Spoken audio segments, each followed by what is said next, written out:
আজকে চতুর্থ দিন ট্যাম্পাতে। প্রত্যেক দিনই বের হয়েছি বিদ্যুতের সাথে, কিন্তু যেহেতু ওর অফিস, কালকেও সন্ধ্যায় বের হয়েছিলাম। আজকে একটু একাকী ঘুরছি, একাকী বের হলাম বাসা থেকে।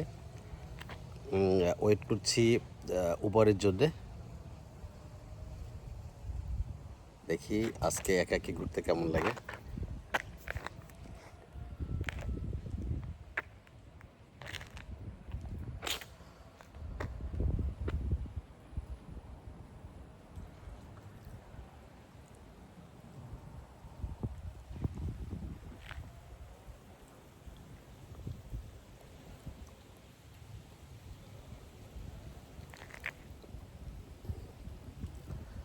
নিউ ইয়র্ক সিটি যেরকম প্রচুর লোকজন আছে, ঠিক তার অপোজিট হচ্ছে এই ফ্লোরিডা।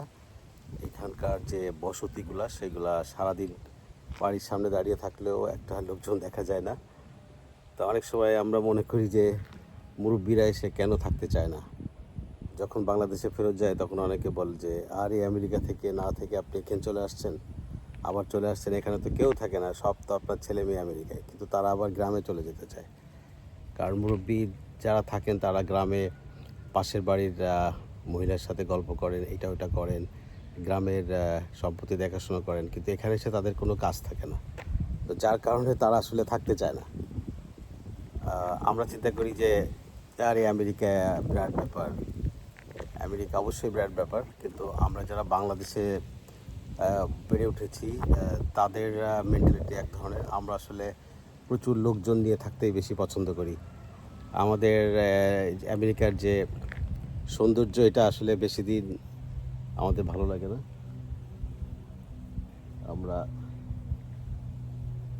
আমার এটা মনে হয় চলে আসলো কি না।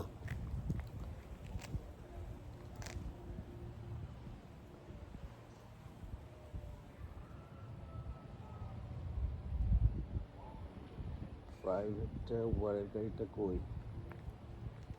যেটা বলছিলাম, সন্ধ্যার সময় মোড়ের মাথায় আড্ডা দিব, চা খাবো। তো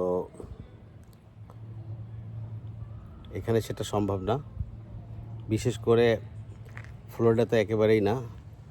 তবে মসজিদে গিয়েছিলাম, সেখানে কিছু বাঙালি দেখা হয়েছে, সেটা খুব 4-5 জন। এই অঞ্চলে খুব কম বাঙালি থাকে। অ্যাকচুয়ালি বাঙালি যারা ম্যাক্সিমামই নিউ ইয়র্কে।